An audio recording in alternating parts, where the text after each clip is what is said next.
Oh, here we go again. Blunty's ranting on Sony. He's such a Sony hater. He's such an Xbox fanboy, blah, blah. Get it out of your system.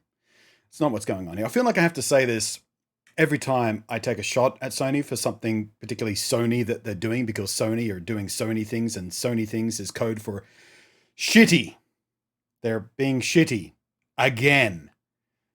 But let me just preface this before you get all your fanboy comments, because fanboys love to put people in camps. You're either this, you're this fanboy, you're this hater, or you're this fanboy, you're this hater, because that's the way they see the world in black and white. Real gamers, we don't care. I have all the consoles. In fact, I have 3 PlayStation 4s. I got the launch one, I got the PlayStation Pro, and I even have a special limited edition 20th anniversary PlayStation 4. So why would a Sony hater have all that stuff, I ask you? And I put at least 2 Sony exclusive games in the top list of my all-time favorite games on the face of the planet of all time, and that would be Spdier-man and Ghost of Tsushima. God of War's very, very good as well, although I don't know whether it'd make them top 10. So, with that out of the way, completely meaningless because that won't stop the fanboy rage bait anyway. Hi, I'm Blunty. I would appreciate it if you gave me a thumb, leave a comment, do the subscribe, do the bell, all that kind of engagement thing we need to fight against the evils of the YouTube algorithm. Just YouTube? The YouTube algorithm. I'll be back when I can speak in English fluently enough to convey an idea or two. Meanwhile, leave a comment.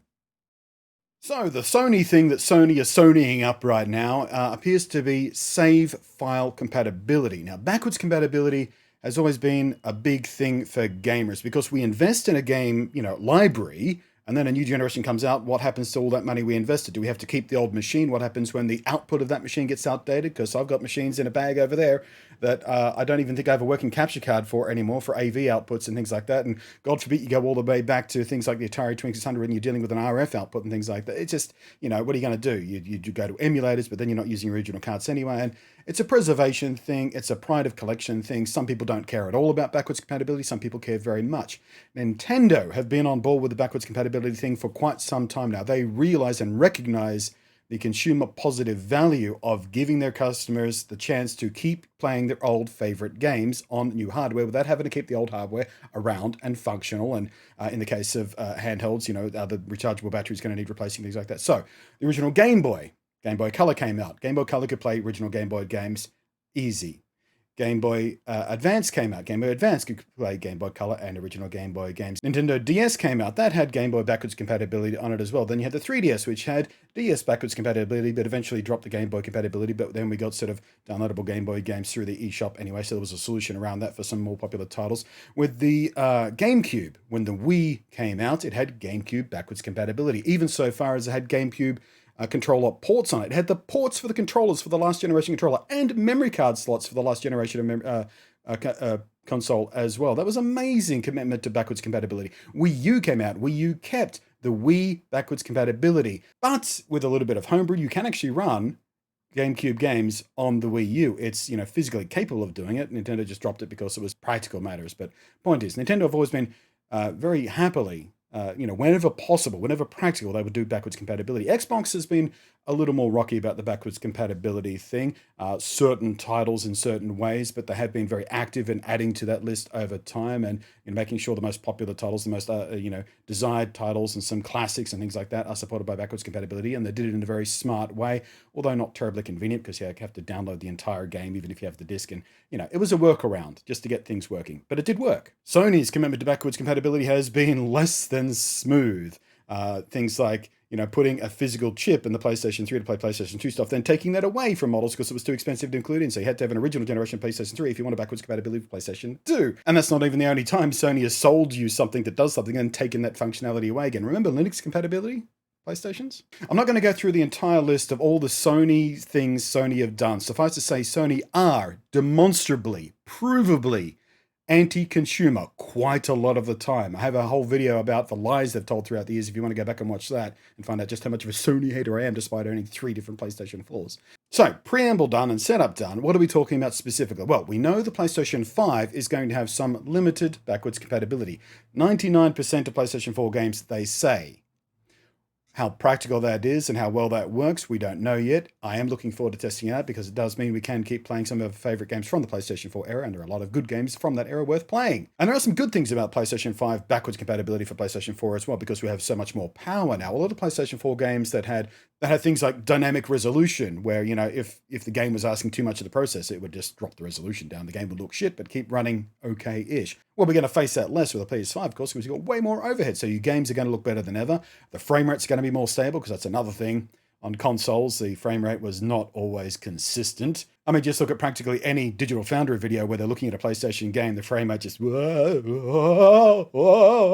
it'll be nice to get rid of all of that. The issue is, it's becoming more apparent that perhaps your save files won't be coming with you. So you'll be playing all your favorite backwards compatible games from scratch. We're basing this off two main data points here at the moment, but they both come from developers. So it's a pretty sort of big thing. And one of said developers is from the Spdier-man team. So if you buy Spider-Man Miles Morales for the PlayStation 4, and remember I predicted that version was going to come long before anyone believed me, if you buy it for the PlayStation 4, you will be able to put that disc and play it in your PlayStation 5. Apparently your save file won't be coming with you though. If you own the original Peter Parker Spider-Man for the PlayStation 4, you'll be able to play that on the PlayStation 5, but your save file won't be coming with you again. If you want to play, and you won't be getting the enhanced PlayStation 5 edition for free anyway, like you do with, you know, a lot of the Xbox games, which for some time now they've been very clear about, hey, you buy this game, you're going to get the enhanced edition when you get your new console. Easy peasy, free update, day one, there it is, off you go, play it in the new pretty well. It's not happening with the Sony stuff, particularly not with Spider-Man, which is very frustrating because why? Why wouldn't you do that? Why wouldn't you reward some of your most loyal customers who buy your platform exclusive games by letting them have just the upgrade to the graphics for free when they buy your expensive new hardware? What's holding you back from doing that? So if you do want to play the original Spider-Man game in its all new fancy graphics glory on your updated game engine, on the brand new hardware, you're going to have to buy the game outright again at full price. Because F you, apparently.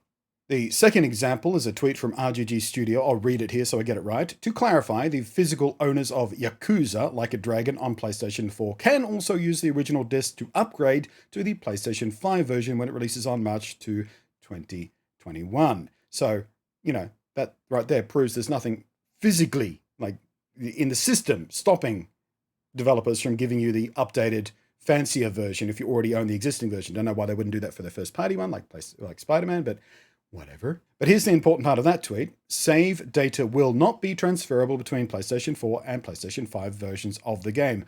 Why is that? Sony have a cloud save functionality thing. They have the ability to put the clouds in the save. Why can't we suck that save back down to the PlayStation 5?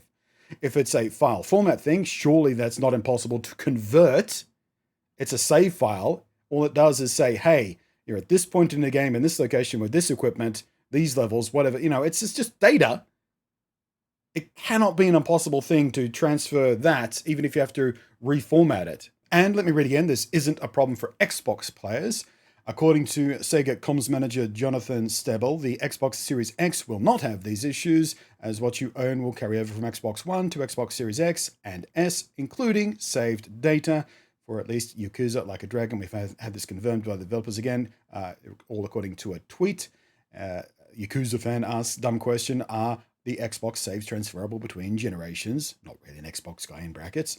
Yep, we confirmed it quite some time ago, as it might be good to explicitly mention it again. Smart delivery and cross-save between Xbox Series X and S and Xbox One X is supported. So there is zero barrier there. You can have your old games, you can have your upgraded graphics, you can have your save files, so you can just get rid of that old hardware if you don't want it anymore. You don't have to keep it around just so you can play your old games anymore. They just live on your new Xbox system, because that's the whole thing Xbox is doing. It's kind of a streamlined PC experience, because PC players don't have this issue. Backwards compatibility is a non-issue for us to certain extents. I mean, you can go so far back that, you know, things like operating system compatibility starts to fall apart, but there are also ways around that without doing anything else with your hardware. You can do virtual machines and things like that. But yeah, we can go all the way back throughout the PC history, basically, depending on how many hoops you need to jump through with one piece of hardware. And if you're talking about anything from a digital storefront, like Steam, for example, all your save files are there no matter what hardware you install it on again, whether you're running on a potato PC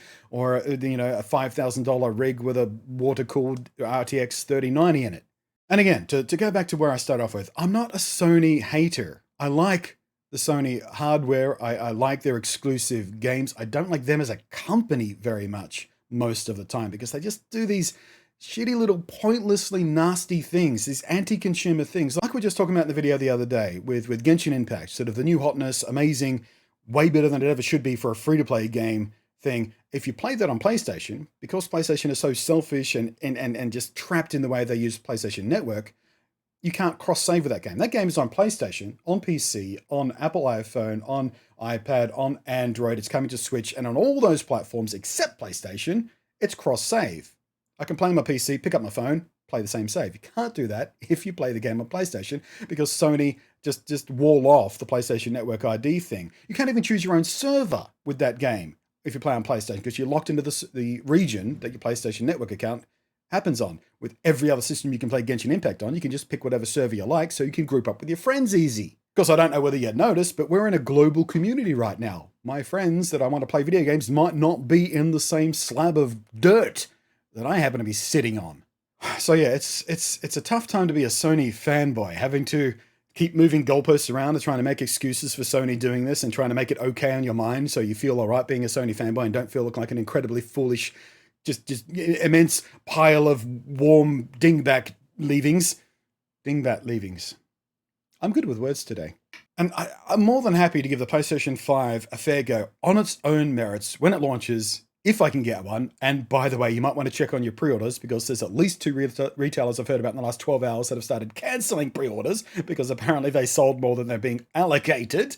I believe that is Kmart in Australia, and I forget the retailer in the US that is doing that. It's probably Walmart, I think, something like that. Anyway, just double check your pre-order because it might have been cancelled on you. If you thought you might have a PlayStation 5, you might not anymore.